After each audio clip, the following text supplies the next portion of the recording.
আসসালামু আলাইকুম এভরিওয়ান। আজ আমি আপনাদের সামনে দই ফুলকি বানিয়ে দেখাবো।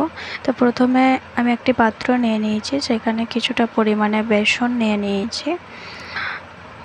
তারপর এটার মধ্যে 1 চিমটি খাবার সোডা দিতে হবে, তারপরে পরিমাণ মতো নুন এবং জোয়ান।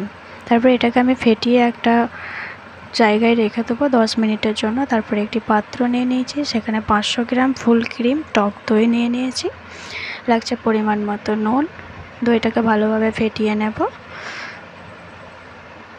আর লাগছে 500 গ্রাম দুধ।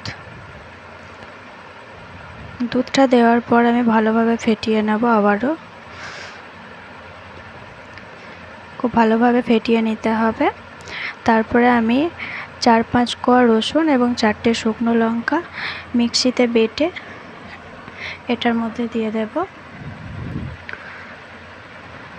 তারপরে মিক্স করে নিতে হবে। আর লাগছে কিছুটা পরিমাণের পানি। আর ধনিয়া পাতা কুচি করে রেখেছিলাম, সেটাও আমি এর মধ্যে মিশিয়ে দেব।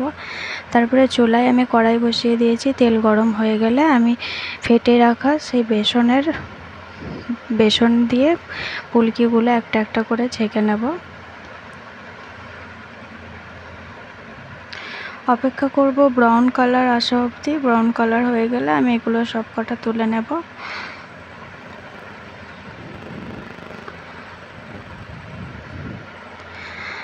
তো বন্ধুরা, আমার ব্রাউন কালার চলে এসেছে। আমি এগুলোকে দইয়ের যেটা করে রেখেছিলাম সেটার মধ্যে তুলে নিয়েছি। তারপরে তেল গরম করে জিরে এবং পেঁয়াজ আর 2টো কাঁচা লঙ্কা আমি ফ্রাই করে এর মধ্যে দিয়ে দেব। ভালো করে নাড়িয়ে নিতে হবে। হয়ে গেল আমার দই ফুলকি রেসিপি। দেখতে পাচ্ছেন হয়ে গেছে আমার দই ফুলকি রেসিপি। তো চলুন এটা পরিবেশন করা যাক।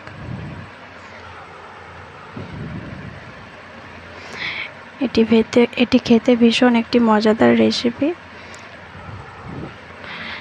চলুন পরিবেশন করে নিয়েছি।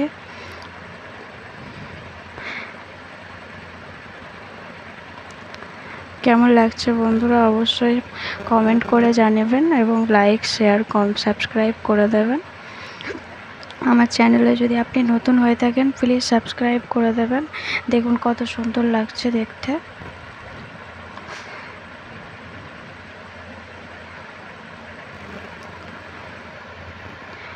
ততক্ষণের জন্য ভালো থাকবেন, সুস্থ থাকবেন।